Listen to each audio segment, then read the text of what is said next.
Watkins from Your Black World, the Black Business School. I'm going to be very, very quick with this conversation because I think that it's one that we need to have. I would like to share something with you guys that will hopefully get you guys to think. My goal is not to tell you what to think. My goal is to get you to think for yourselves. Whatever decision you make at that point, that's on you. That's your choice. That's your right. I am not here to infringe on your rights. I am not here to control you. I am not here to manipulate you in any way, which I believe, I hope this makes me different from all the other people that seek to manipulate Black people. There are tons of Black people out here in the world, or in white people and other people, politicians, corporations, etc., that see the value in using Black people, but don't see much value in actually delivering results to Black people and helping Black people. So why am I having this discussion now? Before I begin, let me just ask you guys this. If you could, please hit the thumbs up button on your way in. And also just know that this is hashtag B1 country. Hashtag B1 means that we're Black first. That means you put your Black community ahead of any other community. Before you save other people, you got to save yourself. And in order for us to win as a community, we have to be one, which means we have to not just believe that we're number one, but we also must become one as much as possible to form a unified strategy. This week, I was at the Foundational Black Americans Conference. Shout out to Tariq Nasheed for hosting a great conference. And I met a lot of great people there. Professor James Small, Riza Islam, Kaba Kabane, who else? Judge Joe Brown. How can I forget Judge Joe Brown? I love Judge Joe Brown because Joe Brown he's really determined to bring manhood back to the community. And I like that because I think that we need a more masculinity in the community. We don't have enough of that. You become a feminized community. And because you become feminized, you've lost a lot of your warriors. And there are certain battles that you have a hard time fighting because people know that you don't have any men that are really going to stand up for you. So one of the men that I think is standing up for the community that I think is doing a great job is LeBron James. I have a lot of respect for LeBron. This is not a diss track on LeBron. I'm not here to ever dog LeBron at all. And he's come up again for the second time in the last 2 or 3 days because I talked about him a little bit yesterday with regard to fatherhood and the fact that he's a great father, but also just some implications in terms of understanding what Black fatherhood means to the community, how much you lost when you lost your fathers, how much you lose when you lose your alpha males, what you don't have when you don't have your men. So I talked about that yesterday. I'll put that up on drboycetv.com in a little bit if you want to check it out. But right now, let's talk about this voting thing. Do me a favor, hit the thumbs up button. Please hit the thumbs up button if you haven't done it yet. So LeBron is part of a voter initiative. He's doing activism in the way that he sees fit, which is certainly his right. But I want to add some perspective onto this and let you know why I don't agree with everything that's happening with LeBron, and why I feel that he's being manipulated by the liberals and by the Democratic Party in particular. So LeBron is doing a voter drive right now. He's the head of a voter drive. He's one of the main names on this event. He says here in this USA Today article, the quote is, "We've seen our voices muted our whole lives."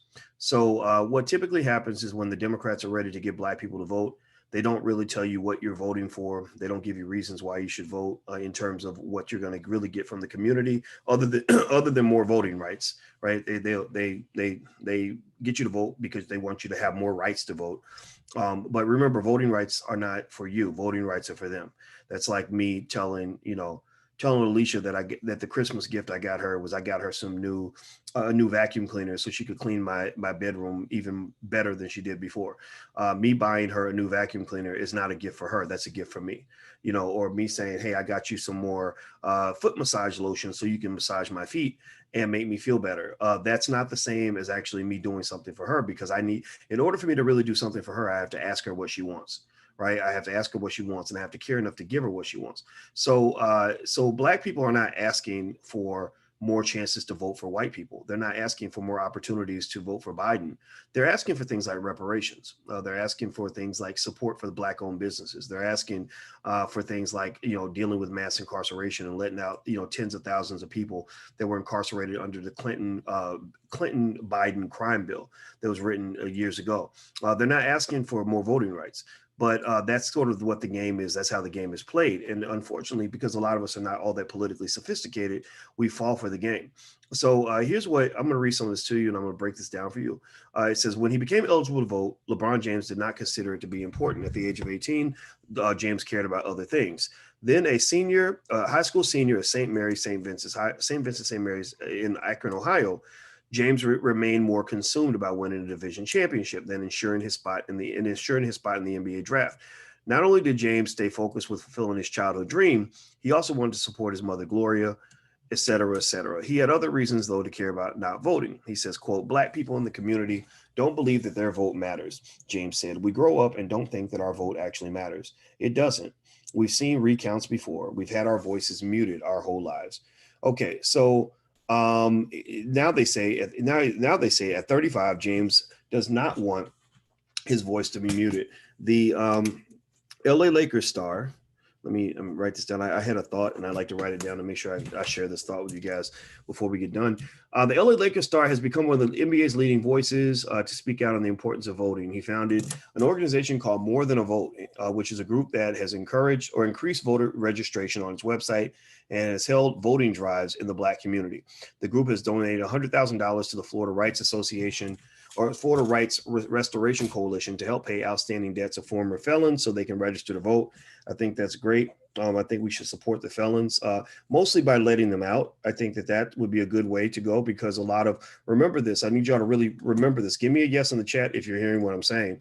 You've got tens of thousands of Black men and women, particularly Black men, who are still incarcerated under the last regime of Black extermination that occurred under the Joe Biden, Bill Clinton crime bill. Do you follow what I'm saying? Joe Biden and Bill Clinton wrote a bill in the 1990s that put, when they talk about how corrupt cops are and how terrible and scary cops are. Well, Joe Biden put 100,000 extra cops on the street.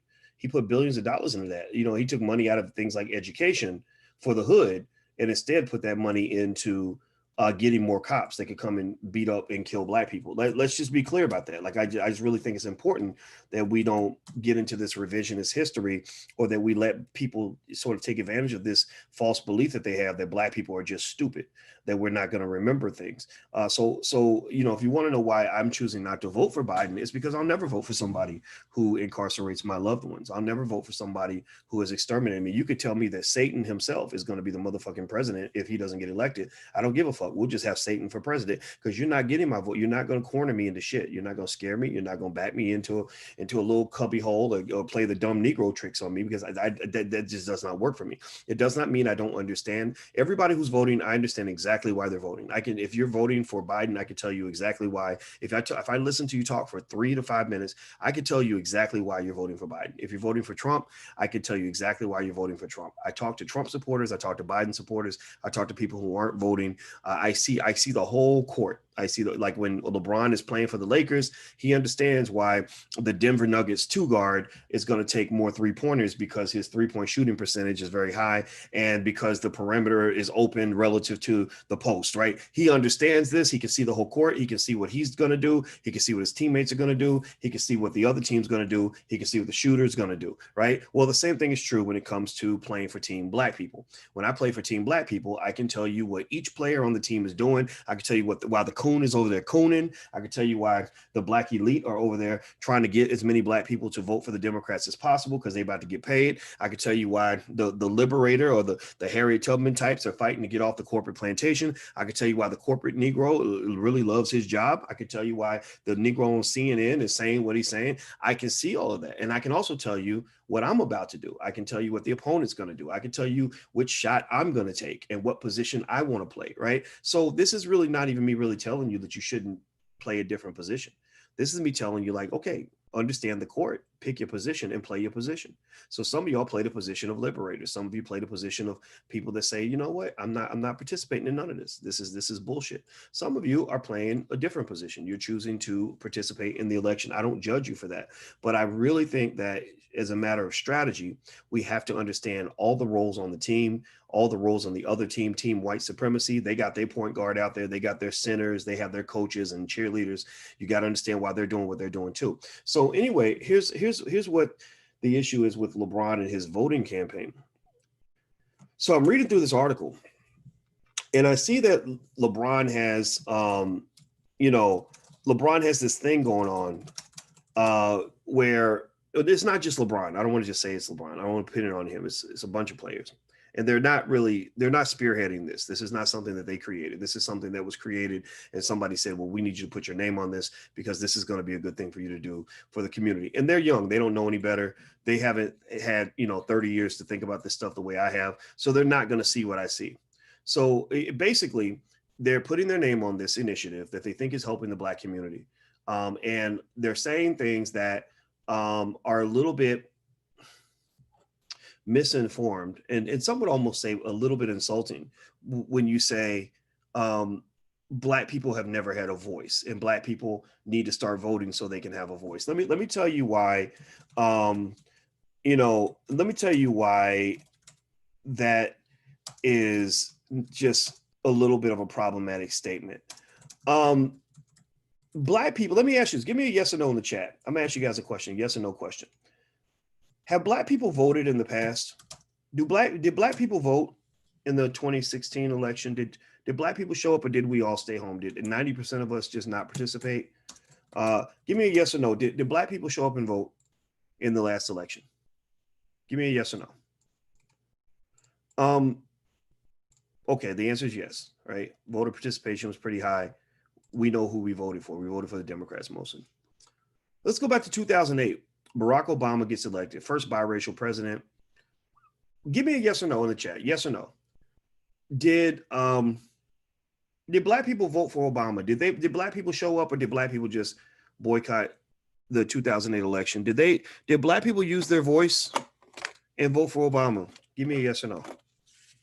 Did we show up for Obama, or did we just say, you know what, man, fuck you, bro. Good luck. We hope you can win by yourself. Or did we show up like a motherfucker for Barack Obama? Like, did we show up in fucking droves? Like they was giving away Popeye's chicken with a pair of Air Jordans that day? Seriously. Every church had a voter drive. Every Black person was supposed to be there. Every Black celebrity was backing him. Every Black people came through like a motherfucker for Obama. You can't vote. You cannot support a candidate. I doubt if there's any time in American history where a candidate received that much unanimous support from any group of people in this country. Maybe I'm wrong. But I ain't never seen white people be as unified as Black people were on the day Obama got elected. So here's why I bring this point up. Here's why I asked you this question, which is a stupid question. It was a stupid question because I need sometimes asking the simple questions will give us the simple answers, which will help us come to the simple conclusions. The reason that it's problematic to say Black people never had a voice because Black people never voted and we need to make Black people vote is because that's just not true. Part of the reason that some Black people are not voting. I just did a survey on my Twitter. 41% of you said you're not participating. And I would be willing to bet you also that many of the people not participating are not participating because they have participated so much in the past and it did not work because they already tried that. Right? So think about this. Imagine if somebody says, imagine like a man's talking to his wife and his wife says, honey, you're in a bad mood. What can I do to make you happy? Is there anything I can do to make you happy? Because you punched me in my eye last night, and that's domestic violence, and I'm going to forgive you, but you don't seem happy. So let's say that she has low self-esteem because this describes the Black voter. I think honestly, collectively, we have low self-esteem.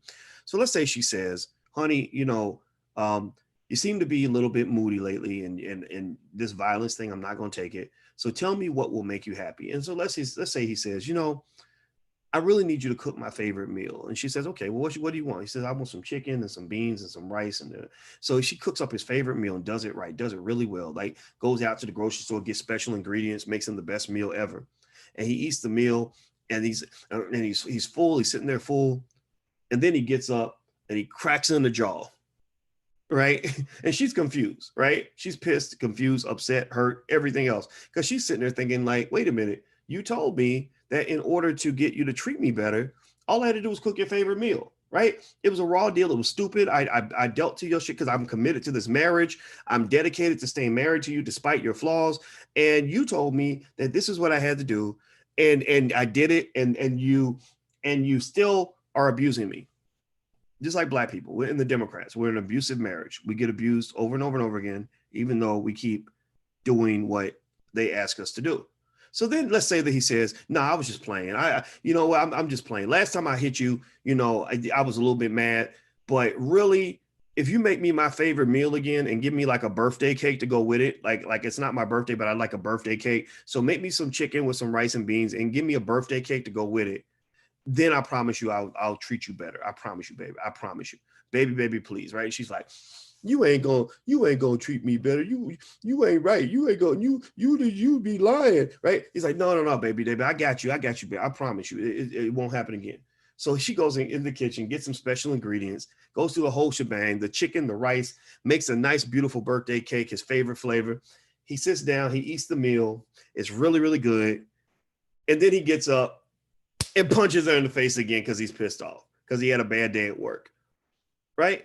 And that to me exemplifies the relationship between the African American community and the Democratic Party. Every election, they come to you with baby, please. And every time you're like, you don't really like us. You keep ignoring us. We keep telling you what we want and you don't never do it. And they're like, no, baby. I was just playing. Last time, yeah, I made a mistake. It was, I know I wrote that crime bill and that's incarcerated 100,000 of your men, but I promise I've changed. I've changed, baby. And we stupid. We'll be like, okay, well, he does seem sincere. So we will go and the Democratic Party. If it were a man, the Democratic Party would be Ike motherfucking Turner. Like seriously, like literally, they doing an Ike Turner on us. He would be Ike Turner mixed with R. Kelly because he'd be beating your ass and peeing on you. That's what the Democratic Party has done every election that I can remember. And there's some point where some of us just say, we're not getting peed on anymore. I'm just not going to let you do this anymore. I'm going to change my strategy because the only way I can get you to change your behavior is if I change my behavior. So we're running into the dilemma of a lot of abused people that realize that you can't take the word of an abuser. You can't. An abuser is addicted to the abuse. They're addicted to the neglect. They're addicted to the mistreatment. They have a dysfunction. They can't. They might promise you something and really intend to keep the promise, but they can't even keep the promise because they don't have the discipline to do it. So there's some point where you have to sort of wake up and say, I don't really know if I can give you the honor. I can't do the honor system with you because you're not behaving in an honorable fashion.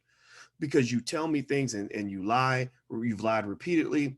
I've trusted you. I've paid you in advance. You did not return the favor. You did not come through. So this time I'm not going to believe you anymore. So I'm not sitting here telling anybody, what to do.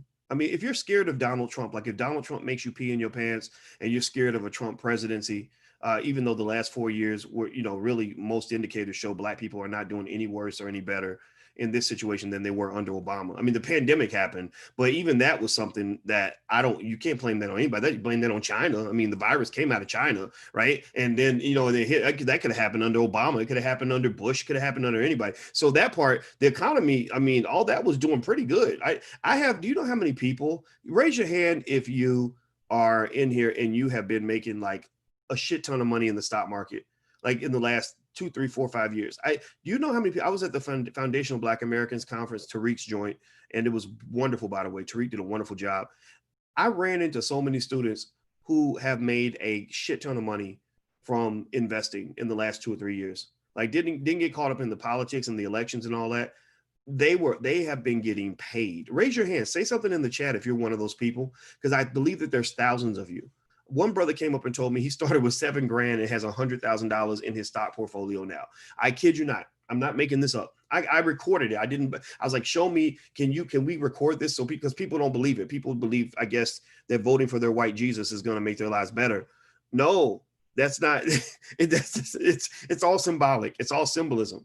So I'm not sitting here trying to tell you who to vote for. If you're really afraid, if they've really got you afraid of a Trump presidency so much, that you will engage in the act of voting for the same person who really is the law and order leader. I mean, Biden's crime bill was pretty brutal. I encourage you to go read what Biden wrote in that crime bill and what he said about African Americans, back in the 90s. This man, I doubt if he's changed that much. He's just learned how to change his appearance, but he's the same dude. Like I'm kind of the same guy I was 20 years ago. I'm just a more mature version of what I was. 20 years ago I was an activist. Now I'm still an activist. I was concerned with race 20 years ago. I'm still concerned with race now. I was a scholar 20 years ago. I'm a scholar now. Biden was Biden 20 years ago. Biden is Biden now. And so what the game is, what I see as the game is, they're trying to convince you that Biden now is different from Biden then.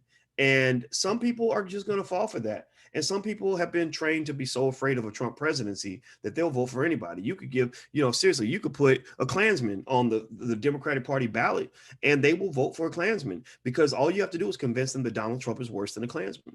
You could put a rapist on the ballot and they'll vote for a rapist because they'll say, well, it's the lesser of two evils. And that's fine. I think that's fine, but I don't want to even deal in evil. I'm not participating in evil. I'm just not. Right. And so a Trump presidency doesn't scare me. I'm not saying it shouldn't scare you. If you scare easily, then go for it. But I don't scare easily, so I'm not afraid of a Trump presidency. Do me a favor, if you could, please hit the thumbs up button. Hit the thumbs up button right now. Also, this is drboycetv.com, the home for intelligent Black people. And I want to mention something. In the Black Business School, we had a program called Black Keys to Greatness. And that's the program I put together. It's a very success-oriented self-help sort of thing, because so many people wanted advice from me on how to succeed in life, how to overcome obstacles, how to manage time, how to set goals, how to deal with haters, things like that. And it does have a price. But I decided that because I want to help young people so much and I want to give you guys good advice, I have made it totally free. It's totally free, 100% free. So you'll see the lifetime membership price listed at $9.99, but you can actually join for $0, $0, 0 cents, no strings attached. So if you'd like to participate and you really are a person that's seeking advice and guidance from an older Black man that you might respect, if you don't respect me, then obviously this doesn't work for you. But if you do have some appreciation for what I share with you, then feel free to go to blackkeystogreatness.com. That's blackkeystogreatness.com. So in fact, I'll put the URL in here. If you can hit the thumbs up button while I do that, please do. So it's blackkeystogreatness.com. I'll put this in here at the top and I'll pin it so you guys can see it right there. And it's a great program. It's really, really good. And I would say there's a 100% money back guarantee, but you don't have to pay any money. So, so there we go. There's that. All right. So let's see here. Let's see. Hey, Ali, thank you for your donation. She says, my friend Carmen Johnson, carmensstory.org, would love to be a guest on your show. She was in prison for a crime she didn't commit. Well, have her send an email to producer@flynubianmedia.com. That's producer@flynubianmedia.com. I'll put that in here. I don't have a lot of, I'll be honest, I don't have a lot of guests on the show because I'm not really a show host. I'm just a guy who kind of, has some things to say, but and also I'm getting some oral surgery tomorrow, so I don't know how long. I may not be able to talk for a while. I don't know what that's going to be like, but I'll keep you posted. All right, so here's the deal with LeBron. Again, I want to make it 100% clear with LeBron doing this voter drive campaign. I am not in any way saying that LeBron does not have a right to do this. Also with LeBron doing his voter drive campaign, I have no problem with the fact that, with his more than a vote campaign, that he's expressing himself in the way he sees best. What I'm trying to offer is another perspective that might help broaden at least your point of view on how to view these things as they approach you with this stuff, so you can kind of know what I see and what's really going on. Another thing that they're doing with this campaign that's quite fascinating to me is they're engaging in massive amounts of mind control. I happen to be marrying a full professor of social work, who also is a therapist, who is an expert on the subconscious mind. So we have lots of conversations about how Black people are consistently mind controlled. And so one of the things that we observe is that when you have this sort of dumbing down of Black people through music, and then the educational system is so terrible, the goal is to keep black people as stupid as possible, because stupid people can be easily manipulated, or people who don't have critical thinking skills are easily manipulated. In fact, studies show that African Americans, unfortunately, we consume more media than almost any other group of people in this country. And what television does, constantly watching TV, taking in information, not engaging in critical thought, what it does is it wears down what is called your prefrontal cortex in your brain. And that's the part of your brain that's responsible for critical thinking. So it almost zombifies you. So when they talk about programming, they call it a TV program for a reason. It's really programming. And so effectively, one of the things that they're doing as part of this programming is they have these shirts that they have everybody wear. And all the shirts say is the word vote. They just say vote, right? And now I get it, because you want the message to be simple and you want it to be something anybody can understand. But what it is also doing, though, is it's giving an order, it's giving a command, and it's pressuring people to do something without giving them the reason why. You're looking at black people as mindless drones who are not capable or nor worthy of making their own personal decisions.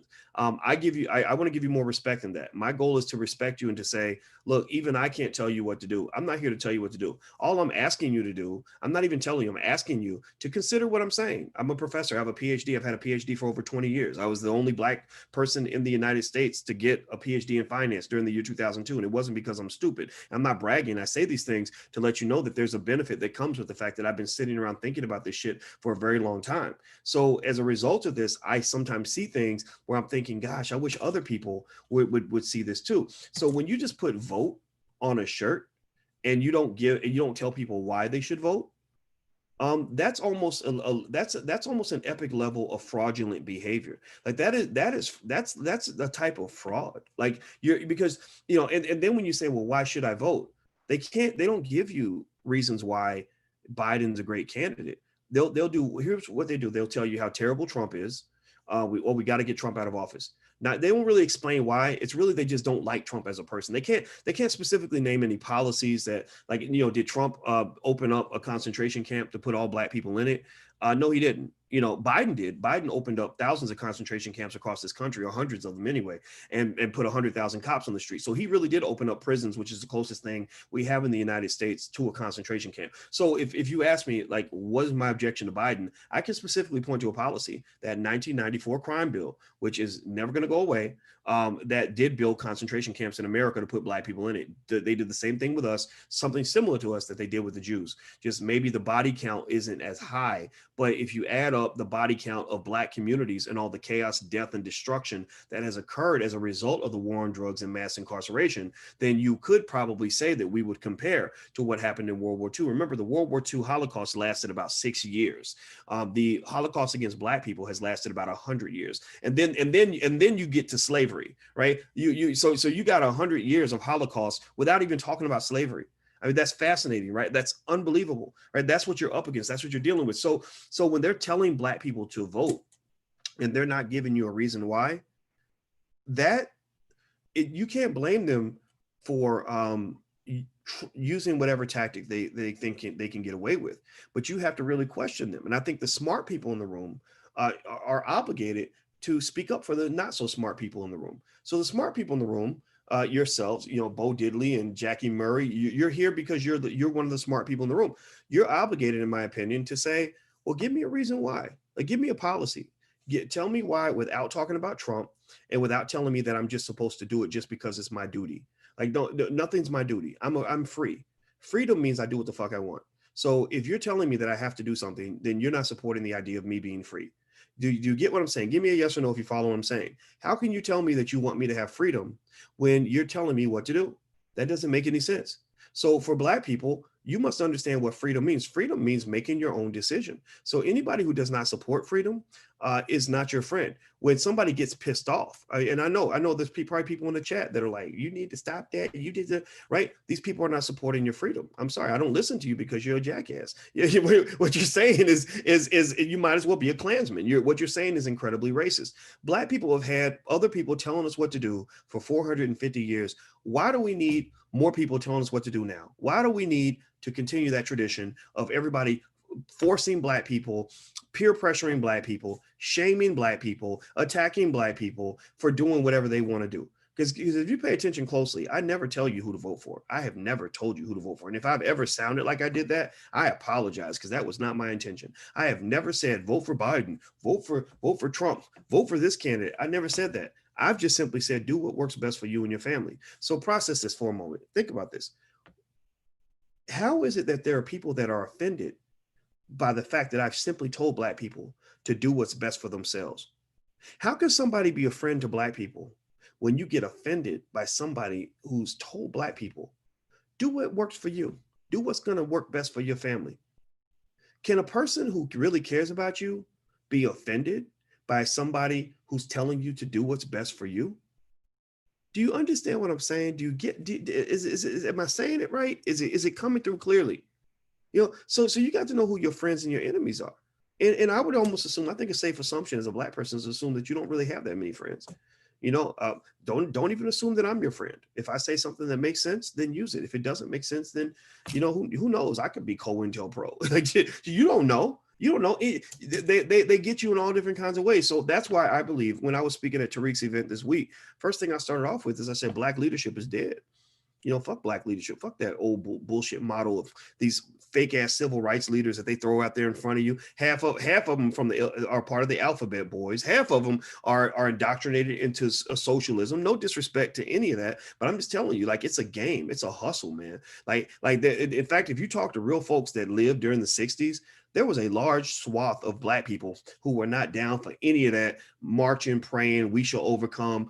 I'm going to go let a white man beat my ass at a lunch counter just so I can have the right to give him my money bullshit. There was a ton of Black people who were not down for that. But they manipulated you just like they're manipulating your children right now through the indoctrination process that occurs through the public school system. They manipulated you into thinking that all Black people were down with the civil rights movement when it was going on. That wasn't true. But those folks who were not down did not have a voice. They did not, their voices were not heard in the public school system. That's why you have a million schools out here where your child's going to learn everything there is to know about Martin Luther King, but won't learn nothing about Marcus Garvey. They ain't going to say shit about Marcus Garvey, because Marcus Garvey was speaking that real stuff, that radical stuff, that freedom talk, that liberation talk. Whereas for at least a part of his career, Dr. King also was duped into a message that was incredibly unempowering for Black people. Dr. King, though, to his credit, started to wake up. He's doing what a lot of you are doing. A lot of y'all, a lot of us, I say us because I'm included too. A lot of us are recovering coons. Like, a lot of us literally are in coon recovery. We are in rehab right now, trying to recover from all the coonery that we were injected with all through the years. They injected it just like you put heroin in a dope addict's arm, and we got injected with it so much that we became addicted to it and started crying for it. We wanted it to happen. And so when you first take an addict off the drug, they're gonna go crazy, right? You take away heroin from a heroin addict and try to give him vegetables and fruits and healthy food, he's gonna go crazy. He's like, fuck you, motherfucker. Right? He's gonna go crazy, right? He's gonna have an exorcism because the power of the coonery is so strong. And that's what you're hearing when you see Negroes getting mad. When Negroes on TV or the Black elite getting pissed off because Black people are actually speaking up for themselves and demanding something for their vote and changing the paradigm or trying to control the narrative, the coons are all like, this ain't right. What you doing? This is crazy, right? Because they're upset because they are heavily addicted. They are deeply entrenched. They are tripled down invested. They doubled and tripled down on white supremacy.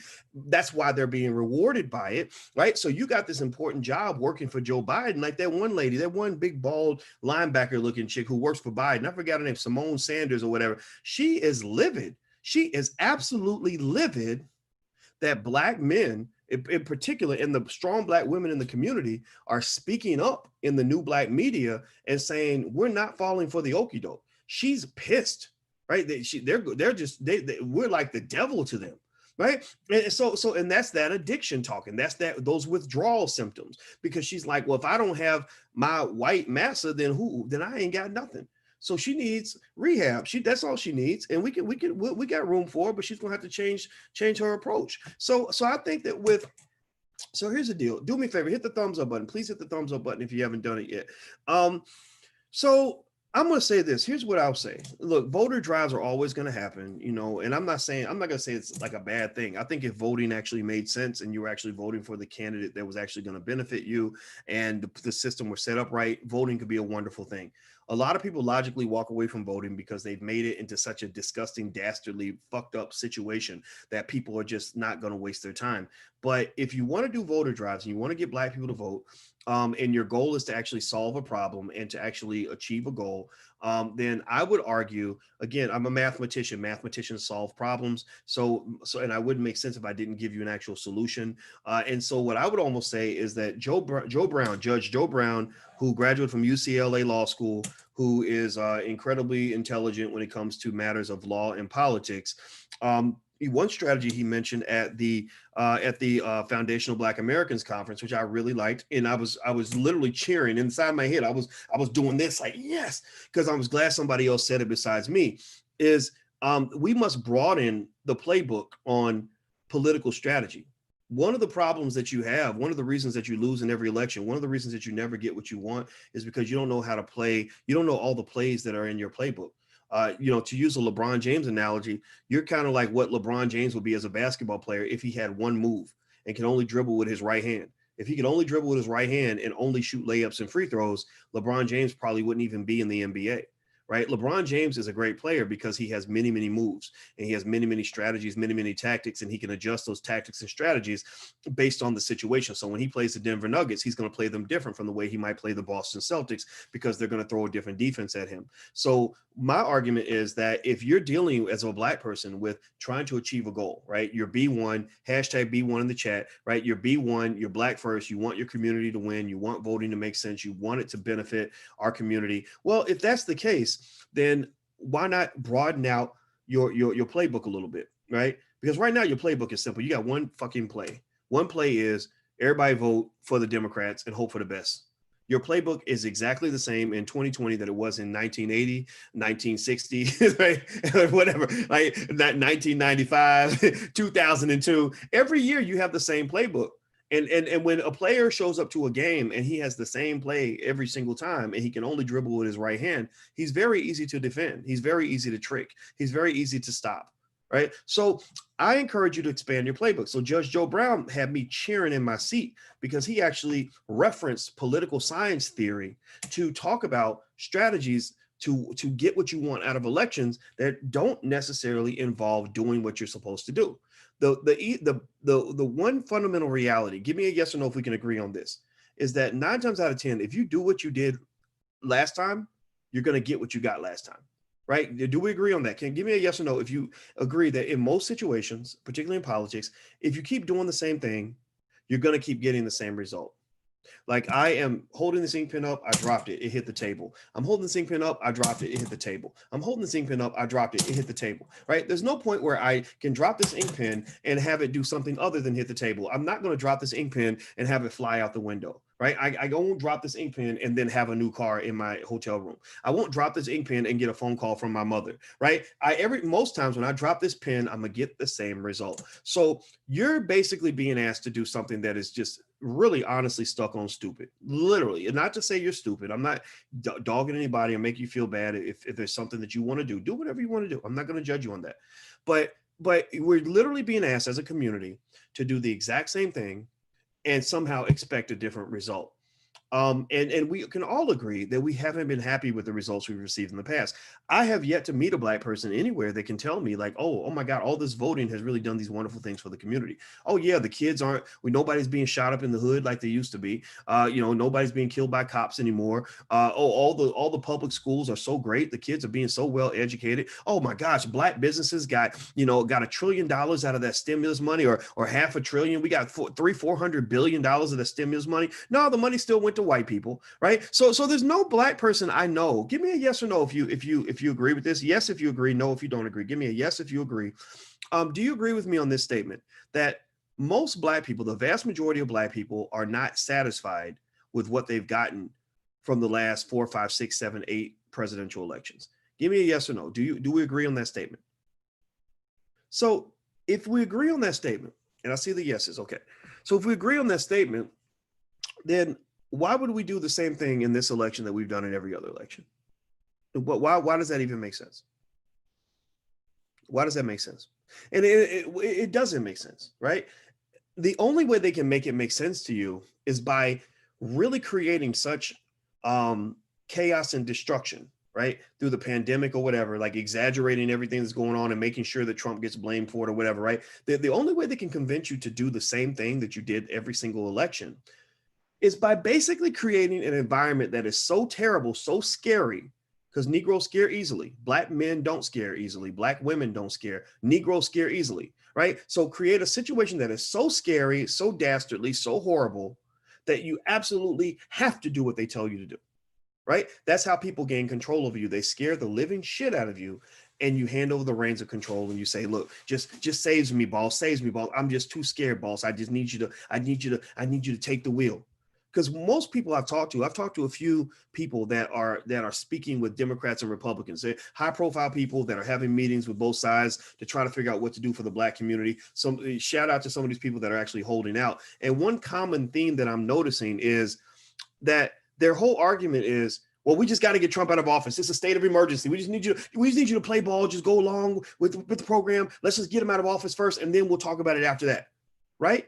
Well, it's compelling, right? It's compelling. It's like it's like when let me think here. It's like we have a 17-year-old in the house. Let me break it down for you like this.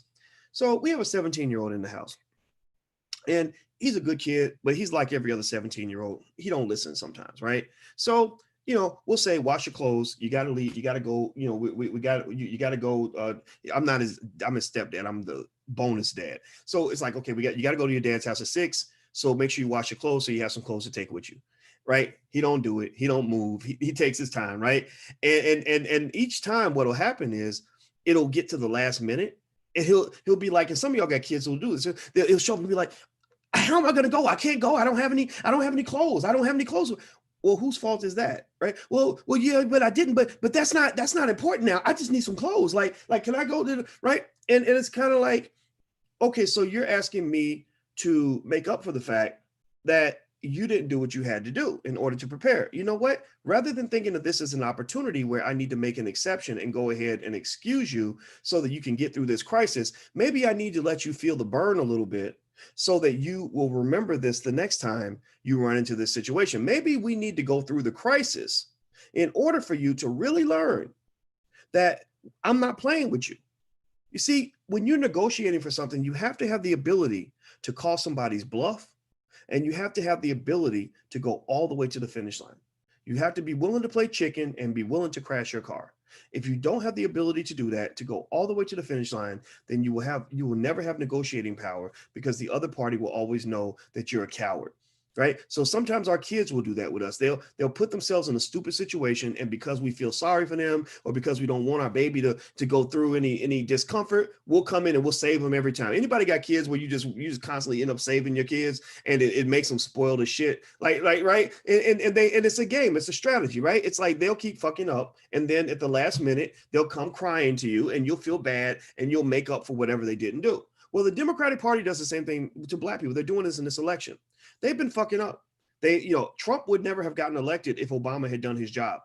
Trump would never have gotten elected if that first Black presidency had been so extraordinary that we just literally said, you know what, we got to do this again. Trump never would have gotten elected if we had gone Black. If we really had gone Black, we never would have came back. Trump never would have gotten elected if all these years of neglect had not occurred. So Trump being in office, while it is certainly a state of emergency in their minds, it's certainly something that scares the shit out of white people for sure, and some Black people. Trump getting elected was their own doing. They created this crisis. So I look at them almost like you look at the kids. So the kids are coming up saying, we got to get Trump out of office. He's in office. And if you don't get him out of office, it's your fault. Because you know how the child will make you feel like it's your fault because you didn't come through and save them from their own bullshit. Like, why would you let me go to school without any clean clothes? Well, because I told you to wash your clothes and you didn't listen. Right. So I say to the Democrats, like I say to the kids, they're like, Mom, why you gotta vote for Trump? Why you gonna let Trump get elected? Because it's gonna, you don't want to destroy the country. Well, no, we told you. We warned you. We gave you chance after chance after chance. We warned you repeatedly that if you keep on fucking up, you're gonna get a Trump in office, and we're not gonna be there to save you. Black people have been saving white people since before slavery. Black people have been saving ignorant ass white people since the beginning of time. We have been saving racist ass people since I don't know when. For hundreds of years, we have been saving everybody but ourselves. And on this particular occasion, I'm not here to save you anymore. I am not here to save you anymore. You are like the deadbeat friend or relative. I don't know if anybody else has ever gone through the pain of having a loved one where you have gone to the rails for them, come through for them every time, cleaned up after their bullshit, bailed them out of jail, loaned them money that they never was going to pay back, came through for them in the middle of the night, came through and helped them clean up their shit. They calling you talking about how they about to get evicted when they refuse to go to work or save their money. And then there's a point where you just say, fuck it, I'm done. Let the chips fall where they may. I have had many occasions where that has occurred. I can think of one particular relative where I saved his ass repeatedly over and over and over again because I had a guilt complex that led me into basically feeling like I needed to be there for him in order to prove that I was loyal. But then there's just a point where I was like, man, I'm not doing this no more. Yeah. But if you don't loan me this money, I'm about to be on the streets. I'm about to be evicted. Fuck it, then go get evicted. Maybe that'll change your behavior. Maybe next time, I don't want to see you out there like that. I don't want to see you in a bad situation. But maybe that's what you need. Maybe you need Jesus, because whatever I've been doing for you ain't working. Helping you has not been working. So when I look at the Democratic Party, I see a party where they are addicted to racism. They are addicted to Black neglect. They are addicted to voter suppression by suppressing Black votes, by appealing to Latinos and people in other communities from across the border more than they appeal to you. They care more about an illegal immigrant than they care about a Black person. No disrespect to anybody who came across the border illegally. I don't hate you, but you got a country. This is my country. You got a country. So and I know that if I go to your country, I'm not gonna get preference over you.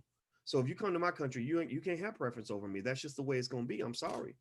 There's nothing racist about that. There's nothing immigrant phobic about that, or whatever stupid term they're making up to try to shame people into specific behavior because they're a bunch of damn fascists, right? It's none of that.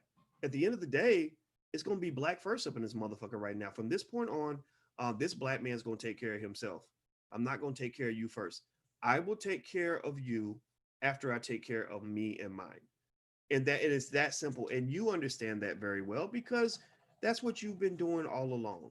That's how you've been playing the game. And really, to some extent, as mad as I might be at you, maybe I shouldn't get mad at you. Maybe I need to get mad at myself.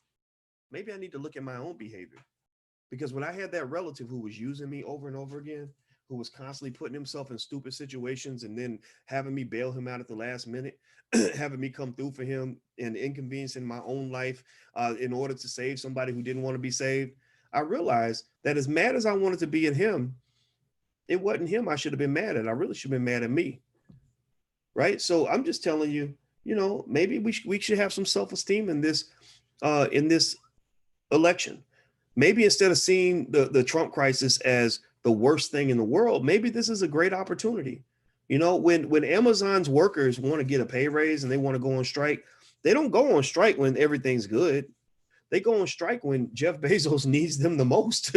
They go on strike right on Prime Day. They're like, oh my God, we got Prime Day coming. We need y'all working. Well, if you need us working, then pay us more money and we'll show right up. We'll be right there. We'll be right there. I'll be there early if you go ahead and give me that pay raise. So I will say that to the Democrats. So, if you want me to stop all this, like this crazy talk on politics, I can stop it all right now. It'll stop right now. Just start talking about reparations a lot more.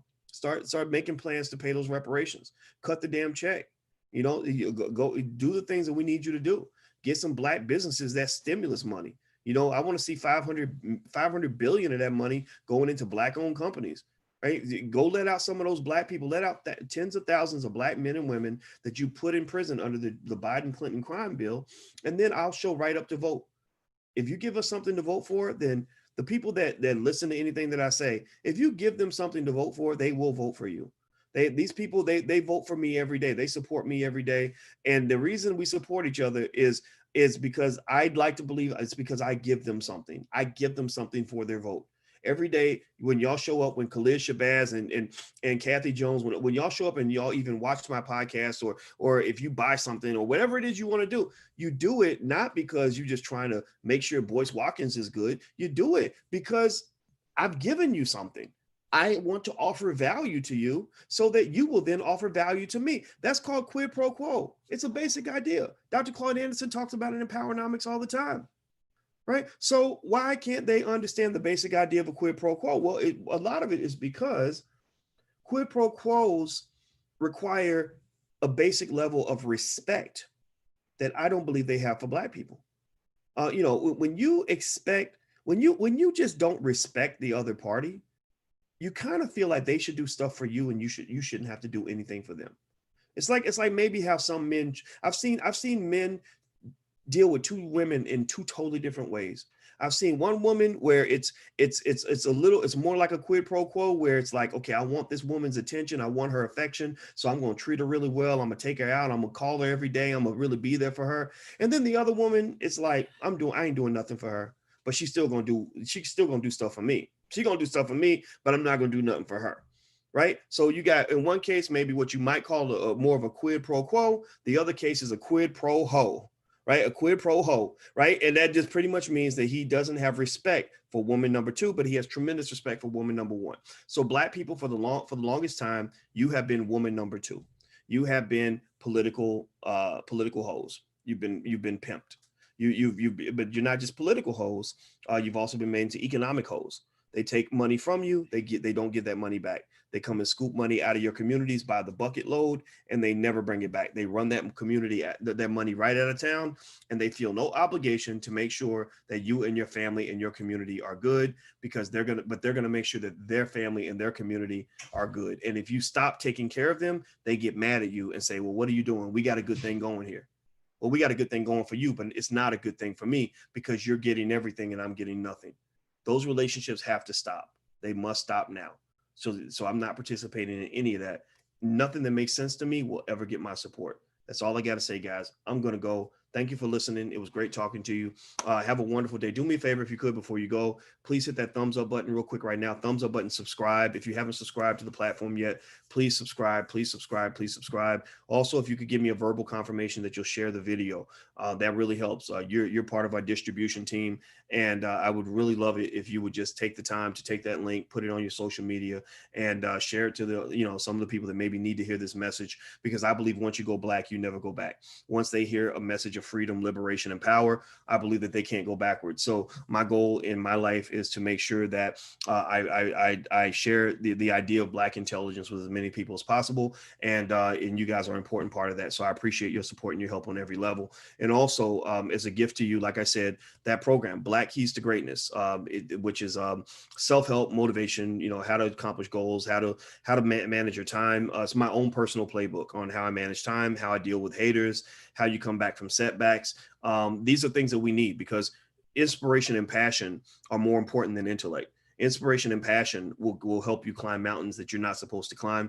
And that's what keeps me going every day, is inspiration and passion. So I actually put together a whole curriculum on this, and I think it's really good, and you can have it totally for free. There's normally a fee, but the fee has been waived completely. So just go to blackkeystogreatness.com. That's blackkeystogreatness.com. I'll say it one more time, blackkeystogreatness.com. So take care, guys. Have a good day. I'm going to go and lay down now. I'll see you soon. Be good. Peace.